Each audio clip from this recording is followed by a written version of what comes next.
बोलिए प्रेम से श्री सद्गुरु महाराज की जय।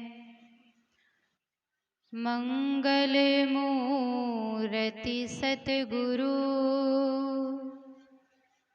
मिलवै सर्वाधा, मंगल में मंगल करन विनवो बारंबार।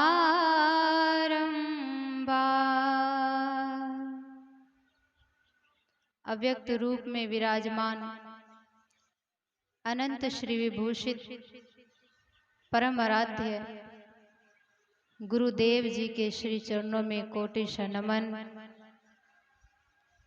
मंच पर विराजमान स्वामी महेश जी महाराज, स्वामी प्रेक्षानंद जी महाराज के श्री चरणों में कोटिश नमन। आदरणीय सज्जन वृंद, आदरणीय माताओं, भक्तिमती बहनों एवं प्यारे बच्चों, सभी के श्री चरणों में मेरा कोटिश नमन।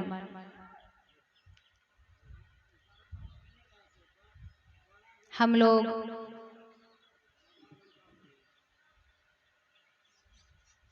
सत्संग में उपस्थित हुए हैं यत्र तत्र से। आशा करूंगी कि यहाँ से जो भी कुछ सुन के जाएं,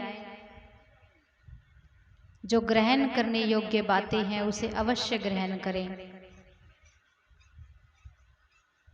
क्योंकि इतने दूर से आए हैं तो हम लोगों को वाणियों का ही प्रसाद मिलता है कि हम लोगों ने क्या सुना, क्या देखा, यही हम लोग अपने साथ लेके जाते हैं।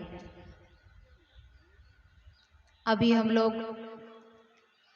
विश्व प्रसिद्ध धर्म ग्रंथ रामचरितमानस से पाठ श्रवण कर रहे थे। भगवान श्री राम और माता शबरी का संवाद हम लोग श्रवण कर रहे थे, जिसमें भगवान श्री राम माता शबरी को नवधा भक्ति का उपदेश कर रहे हैं, ज्ञान दे रहे हैं। जबकि माता शबरी नव भक्ति में परिपूर्ण थी। भगवान माता शबरी के माध्यम से हम लोगों को बताना चाहते हैं कि भक्ति किस प्रकार की होती है, भक्ति में क्या क्या नियम लागू होते हैं। हम लोग भक्ति तो करते हैं, बहुत अनेकों मत से जुड़े हुए हैं हम लोग, भक्ति करते हैं, लेकिन साथ के साथ हम लोगों में अवगुण भी कूट कूट के भरा हुआ है। तो ऐसी भक्ति ना करें जिससे कोई दूसरा हमें बोल दे कि आप भक्ति भी करते हैं और दूसरा काम भी करते हैं। फॉर एग्जाम्पल मैं देना चाहूंगी कि सत्संगी जितने भी हैं या किसी भी मत से जुड़े हुए हैं, कबीर मत है, ब्रह्मानंद मत है, रामानंदी मत है, यहाँ तक कि शिव चर्चा, अभी हम लोग भटनिया गांव के आश्रम में रहते हैं। वहाँ पे कुछ दिन पहले शिव नारायण जी महाराज का सत्संग हुआ था।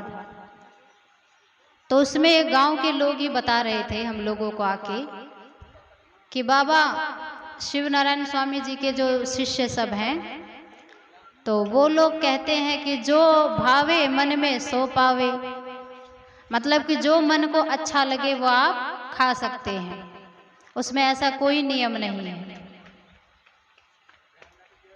कि जो भावे सो पावे।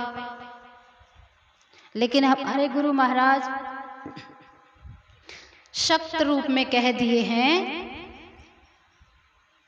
हम लोग स्तुति पाठ में पढ़ते भी हैं सुबह सुबह कि मांस मछली अंडा का त्याग करना चाहिए, मत्स्य माद को खाद्य पदार्थ समझना नहीं चाहिए। और अभी भी हम लोगों ने रामचरितमानस में पढ़ा कि जो 9वीं भक्ति है, झूठ, चोरी, नशा, हिंसा और व्यभिचार, इसका जिसने भी त्याग किया है उसकी 9 भक्ति पूर्ण है। 9वीं भक्ति में यही लिखा गया है कि झूठ, चोरी, नशा, हिंसा और व्यभिचार का त्याग जिसने किया उसकी 9वीं भक्ति कंप्लीट है।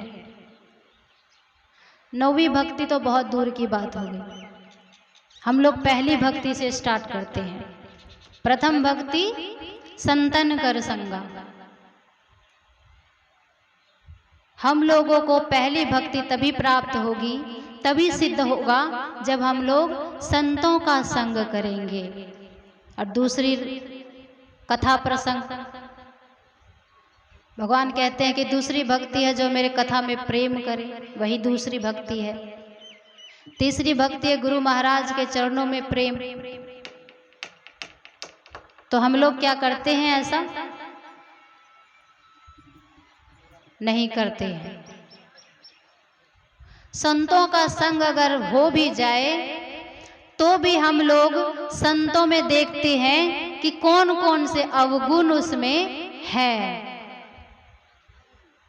संतों का संग करने के लिए बता रहे हैं भगवान, और हम लोग क्या करते हैं? संग तो करते हैं, लेकिन संतों में भी जो कुछ थोड़ी बहुत गलती है उसको ज्यादा देखते हैं। संत ने हमें क्या कहा, क्या बताया, उसका हम अमल नहीं करते हैं, तो क्या हम लोगों की भक्ति हो पाएगी? हम लोग स्कूल में जाते हैं, कॉलेज में जाते हैं पढ़ने के लिए, जो टीचर हमें बताते हैं उसका अध्ययन हम लोग, उसका प्रैक्टिस, उसका अभ्यास घर में आके करें ही नहीं, और बाद में गुरु की निंदा करें कि फलाने मास्टर ने तो हमें पढ़ाया ही नहीं, साइंस के टीचर ने तो हमें बताया ही नहीं, और गुरु की खूब निंदा करते हैं, ये मास्टर ठीक नहीं है, वो मास्टर ठीक नहीं है। उसके अलावा क्या करते हैं हम लोग? प्राइवेट कोचिंग ज्वाइन कर लेते हैं, और प्राइवेट कोचिंग में जाके भी हमारा कल्याण नहीं होता है, क्योंकि पढ़ने वाले विद्यार्थी को स्कूल में ही ज्ञान प्राप्त करना होता है तो वहीं करेगा वो।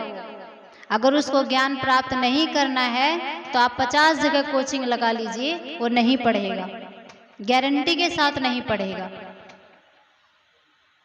वो सिर्फ टाइम पास करने के लिए जाता है कोचिंग सेंटर, साइकिल पे, मोटरसाइकिल पे, साथ में स्मार्टफोन ले लेते हैं हाथ में, और गाने सुनते सुनते हुए पढ़ने जाते हैं। गाने भी कौन से? मेरा मन डोले, मेरा तन डोले, मेरे दिल का गया करार रे, कौन बचाए बांसुरिया। ये मन और तन को डुलाते हुए पढ़ने जा रहे हैं, तो वहां पे भी मन और तन ही डोलेगा, बुद्धि तो डोलेगी नहीं। तो हम लोग बच्चों को मोबाइल दे देते हैं पढ़ने के लिए, लेकिन उसमें बच्चे सब कुछ और ही पढ़ते हैं। चीजों का सदुपयोग कीजिए। बच्चों से भी यही कहूंगी कि माँ बाप आपको फोन देते हैं, टेक्नोलॉजी देते हैं उसका उपयोग करने के लिए, उसका दुरुपयोग करने के लिए नहीं। उसी तरह से हम लोग हैं, सत्संग में तो आ गए हैं, लेकिन क्या प्रवचन चल रहा है, कौन सा पाठ चल रहा है, उसका हमें पता नहीं होता। वो इसलिए पता नहीं होता क्योंकि हम लोग ध्यान से सुनते नहीं हैं, क्योंकि बहुत दूर से आए हुए सवासिन सब हैं, बहू बेटी है, मासी है, भतीजी है, पीसी है, फूफा है, जीजा है, मामा है, साला है, सब एक जगह मिलते हैं सत्संग के बहाने से। तो वहाँ तो बातचीत करेंगे, बताओ घर में बकरी सब कैसे हैं, बाल बच्चे सब बढ़िया हैं, सास ससुर बढ़िया हैं। वो कथा प्रवचन में ही होती है ये बात, तो असर कहाँ से होगा हम लोगों पे? क्योंकि हम सत्संग में भी आके अपने पारिवारिक बात करते हैं, वो बात ही नहीं छेड़ते, वो सुनते ही नहीं है उस चीज़ को कि गुरु महाराज जो हैं प्रवचन में क्या बोल रहे हैं, क्या शिक्षा दे रहे हैं हम लोगों को। अगर हम लोग ये चीज़ सुनते समझते तो आज हम लोग कहाँ होते। इतने संत मत के अनुयायी हैं बिहार में, खास करके इतने प्रोग्राम होते हैं, सत्संग इतने होते हैं कि अगर सत्संग पूर्ण रूप से समाज के लोग सुने और उस पर अमल करें तो किसी भी साधु की, किसी आम पब्लिक की भी निंदा नहीं होगी। लेकिन हम लोग समझते ही नहीं है सत्संग क्या है। हम लोगों को ये लगता है ठीक है बाबा बाहर से आए हैं, जाएंगे दर्शन करेंगे, देखेंगे, आ जाएंगे, 10 रुपए चढ़ा देंगे, ज्यादा से ज्यादा क्या होगा। लेकिन वो 10 रुपए लेने नहीं आते हैं। साधु महात्माओं को पैसे की कमी नहीं होती है। आपकी जानकारी के लिए बता दूं कि ऐसे ऐसे साधु महात्मा संत मत में हैं, ऐसे ऐसे साध्वी संत मत में हैं कि अच्छे अच्छे पढ़ी लिखी पोस्ट पे रिजाइन देके वो संन्यास जीवन व्यतीत करती हैं। क्यों? पढ़ी लिखी हैं, एजुकेटेड हैं, अपना नौकरी कर सकती हैं कहीं पे भी, और नौकरी भी मिल जाएगा आसानी से। गवर्नमेंट ना सही, प्राइवेट तो मिल ही जाएगा। तो लेकिन उन्होंने इस चीज का अध्ययन किया कि हमारा जीवन जो है वो किस पे आधारित है, हमें क्या करना है जीवन में। हम लोग पढ़े लिखे भी होके, ना पढ़े लिखे होके भी ऐसे ऐसे काम कर जाते हैं। साधु संतों की निंदा में लगे रहते हैं, दूसरों की निंदा में लगे रहते हैं, तो असर कहाँ से होगा। और फिर कोई दिक्कत परेशानी आती है तो भाग जाते हैं आश्रम। बाबा बताइए ना कि कैसे होगा ठीक।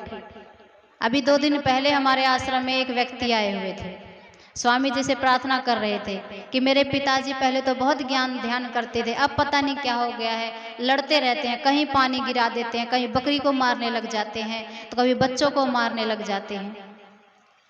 तो स्वामी जी का एक उत्तर था कि जो व्यक्ति ध्यान भजन करता है उसका मन तो डोल नहीं सकता। जो विद्यार्थी पढ़ेगा वो फेल हो सकता है? बताइए आप लोग। जो विद्यार्थी पढ़ेगा मन लगा के वो फेल नहीं हो सकता, चाहे कितनी चेकिंग करवा लो।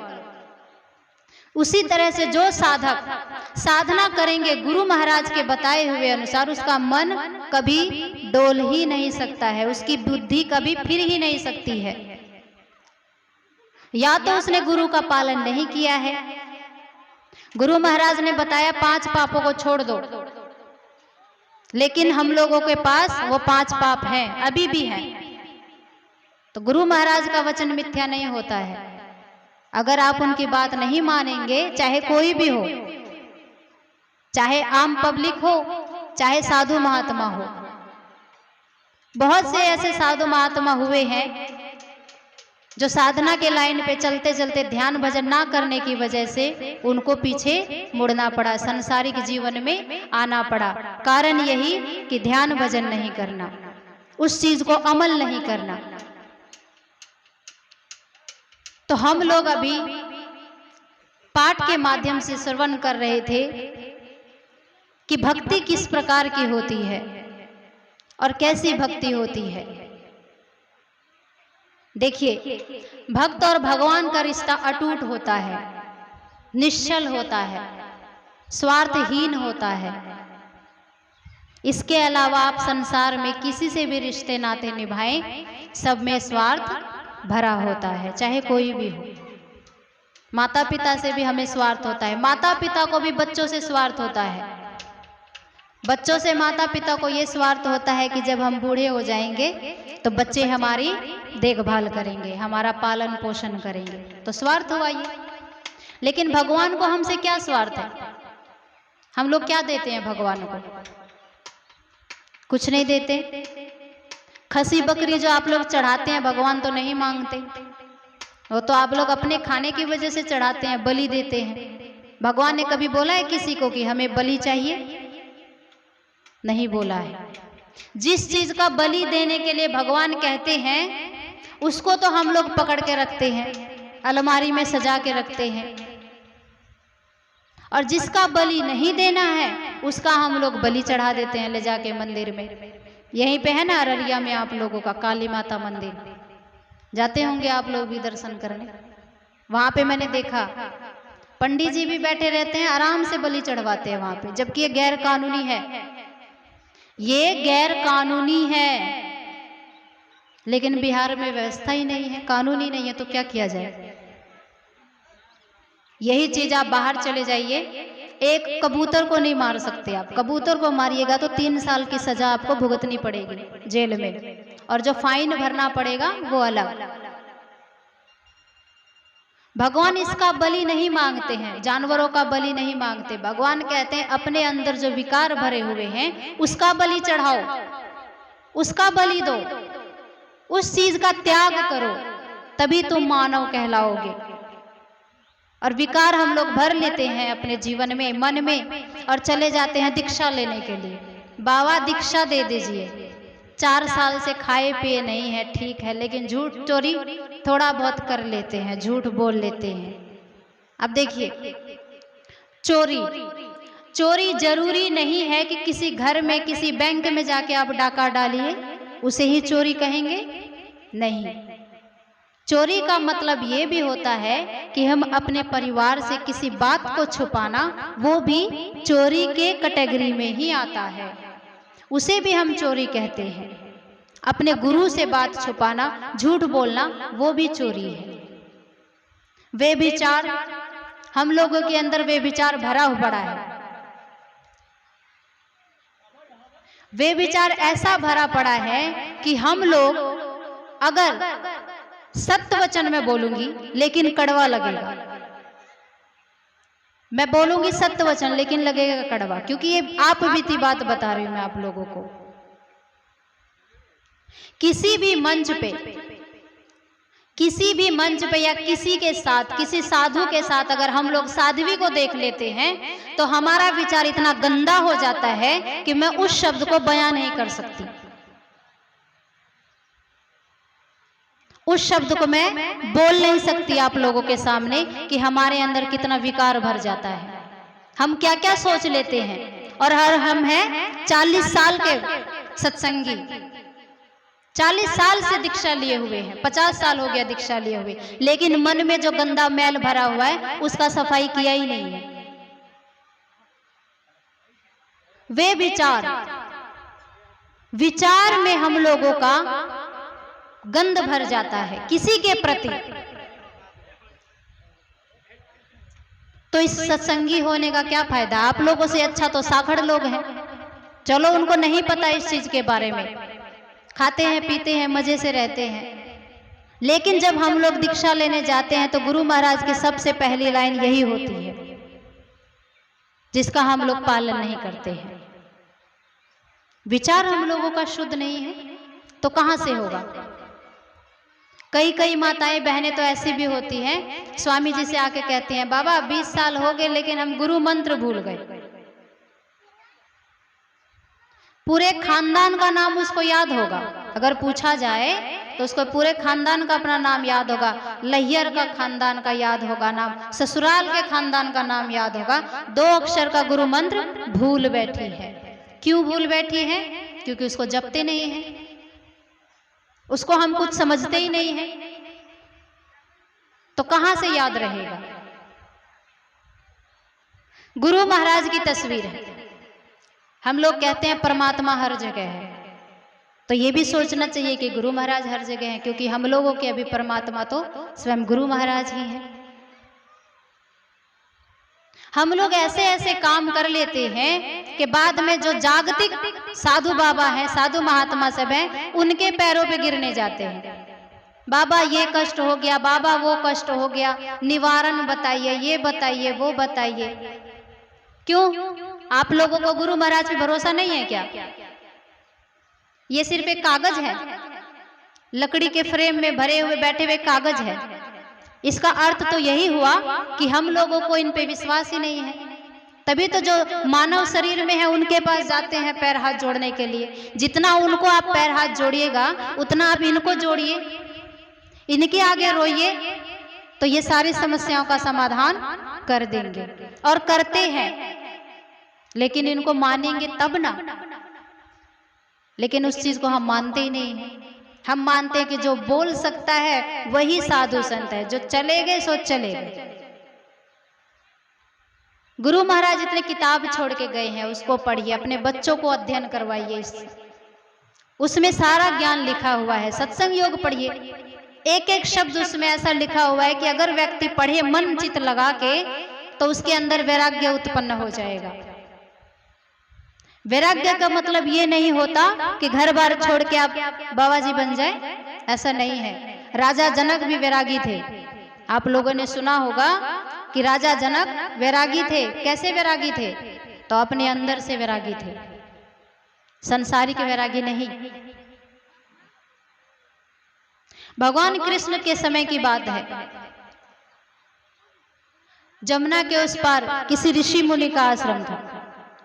देखिए, भगवान राम हुए हैं या चाहे भगवान कृष्ण हुए हैं, साधु संतों का सम्मान उन्होंने भी खूब किया है। और पहले के समय में भी साधु महात्मा के पास शिष्य और शिष्या दोनों हुआ करती थी। जिसको जब ज्ञान आ जाता था तभी चले जाते थे। आजकल अगर मैं ही आप लोगों में से किसी को बोलूं, किसी भी लड़के को बोलूं, किसी महिला को बोलूं कि आप घर बार छोड़ के चलिए, साध्वी बन जाइए, भगवान का भक्ति कीजिए, तो आप लोग मुझे कहेंगे देख तुम तो पागल हो ही, मुझे भी पागल बना रही हो। अच्छी बात कहने में यही जवाब आएगा, तुम्हारे पास तो कोई काम धंधा है नहीं, हमारे पास तो है, हम क्यों बने। कुछ लोगों का मानना तो ये है कि मैं साध्वी इसलिए बनी हूं क्योंकि खाना और पैसा अच्छा मिलता है।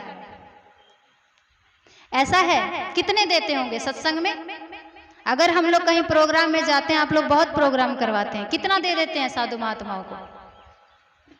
20,000, 25,000, बताइए कितना देते हैं?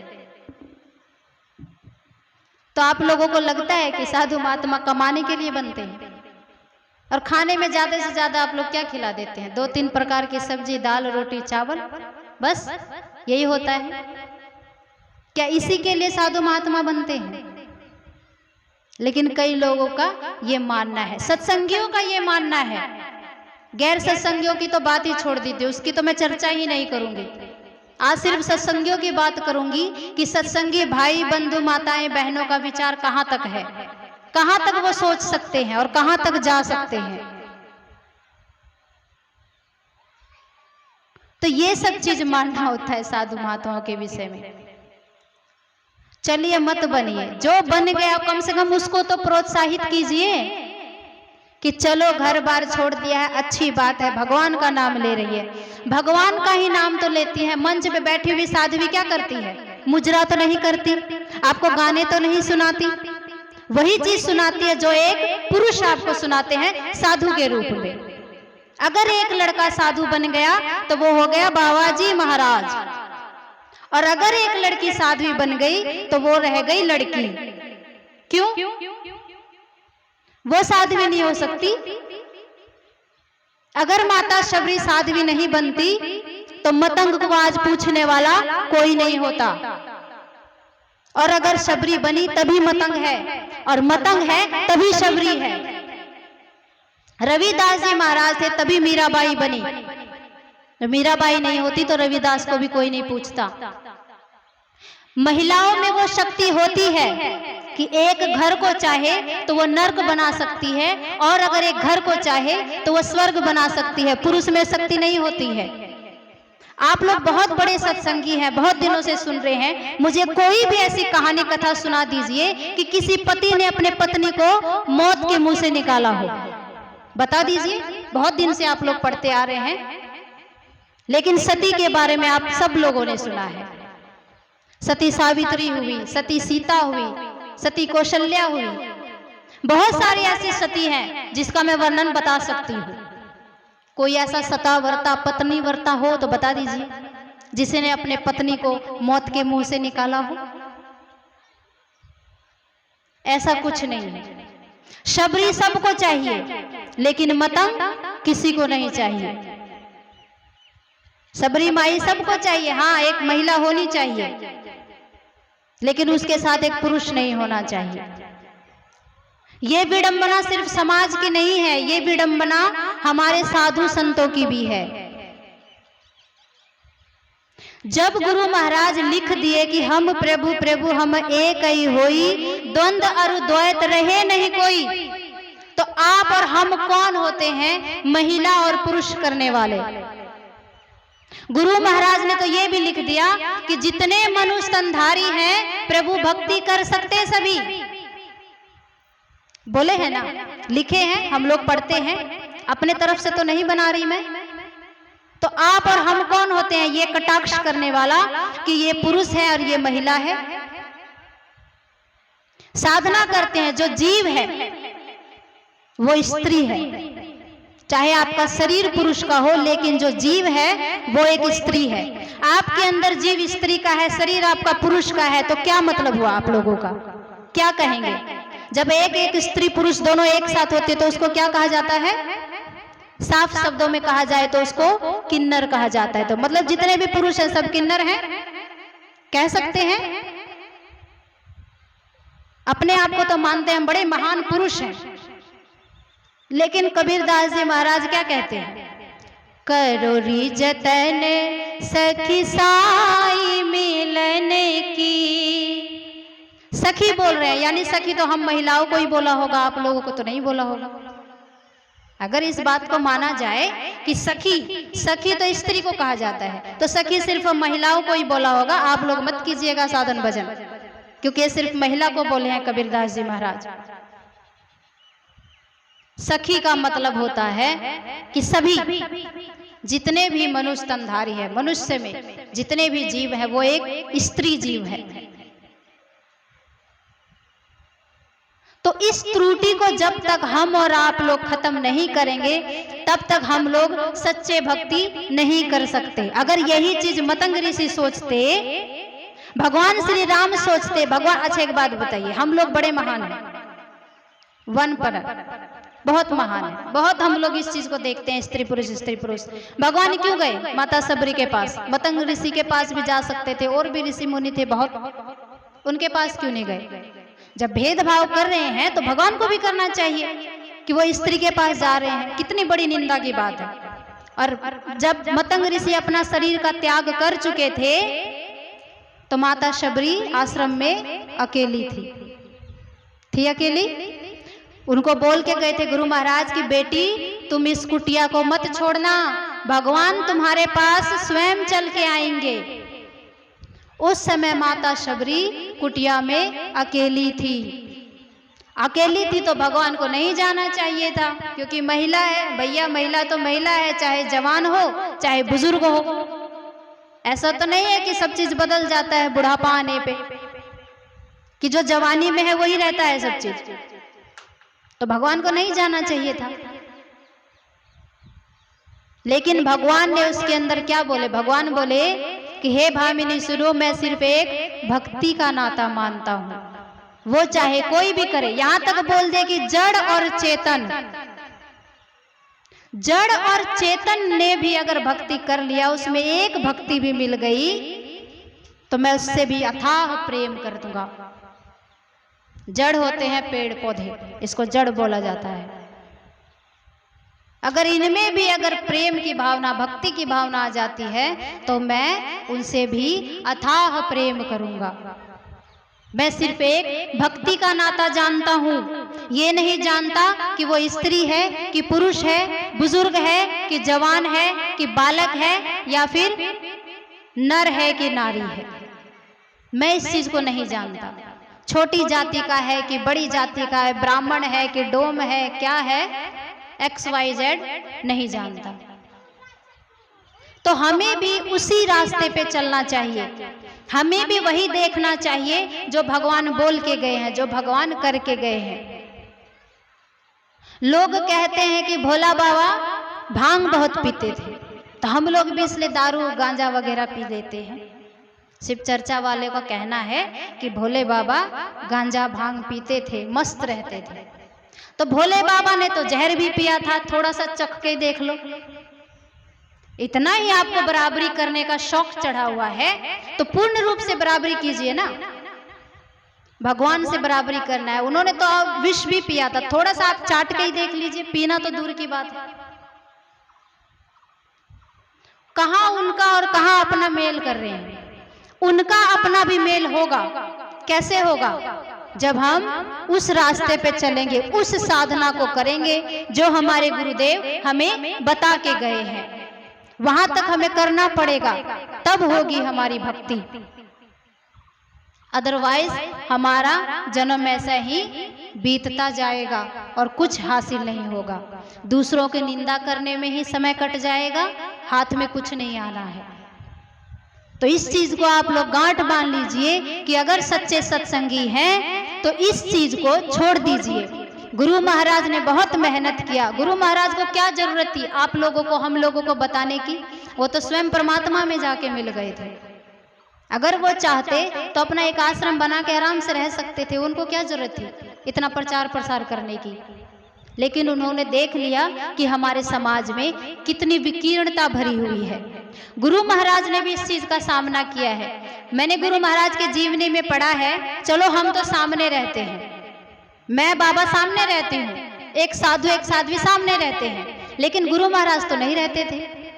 लेकिन उस पे भी उनके समाज वालों ने ये लांछन लगा दिया कि रात को मेही दास पाखंड करता है आश्रम में, महिलाओं सबको रात को बुलाता है और धंधा करता है।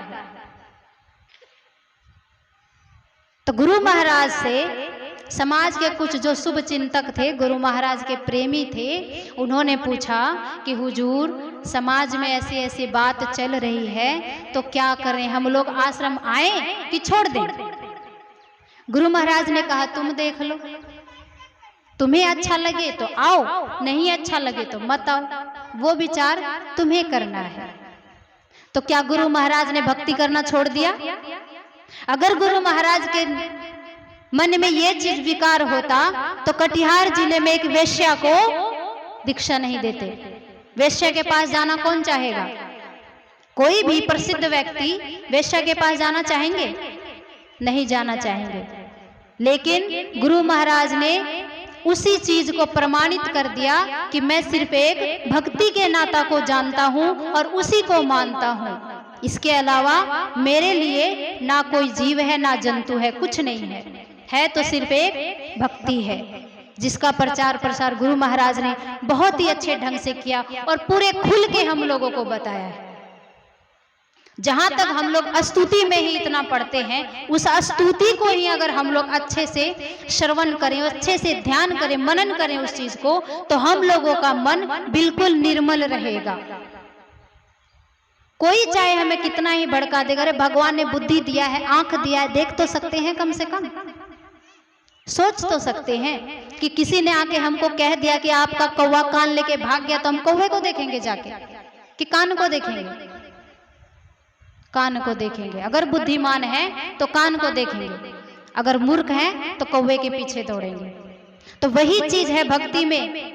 भक्ति के आड़े रास्ते में आप लोगों के बहुत ऐसे सारी चीजें आएंगी कि कभी कभी मन ऐसा करेगा कि इस शरीर का त्याग कर दूं। ऐसे ऐसे बात आप लोगों को सुनने में आएगा भक्ति के लाइन में कि मन ऐसे करेगा कि सुसाइड अटेम्प्ट कर लूं। लेकिन गुरु महाराज होते हैं बचाने के लिए।